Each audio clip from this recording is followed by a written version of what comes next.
আমরা কোন গ্রুপের মালিক?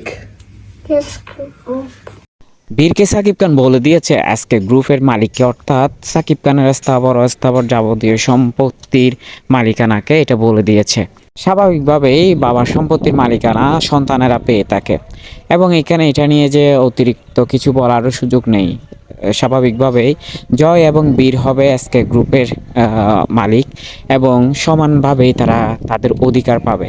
এটা নিয়ে অতি উৎসাহিত হওয়ার কোনো কারণ আমি দেখি না। কিন্তু ভিডিওটি প্রকাশের পর একটা দল দেখা যাচ্ছে বীর এবং বুবলিকে নিয়ে মানে খুব নোংরা একটা খেলায় মেতেছে।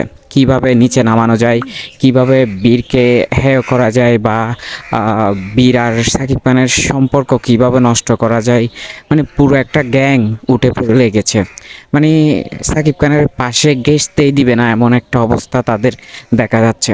সন্তানের কাছ থেকে কখনো কোনোভাবেই পিতাকে মাতাকে এগুলোকে সরানো যায় না, যতই চেষ্টা করা হোক। এটা সৃষ্টিকর্তা প্রদত্ত একটা সম্পর্ক, তো এত চক্রান্ত ষড়যন্ত্র করে লাভ নাই। দিন শেষে সন্তান বাবার কাছে ফিরবে, বাবা সন্তানদের কাছে ফিরবে, দুই সন্তান নিয়েই ভালো কাটুক সাকিব খানের জীবন, এটাই প্রত্যাশা। তবে নোংরামি ষড়যন্ত্রগুলো বন্ধ করা উচিত, এবং বীরকে বাবার কাছ থেকে দূরে সরানোর যে চক্রান্ত সেটিও বন্ধ হওয়া উচিত।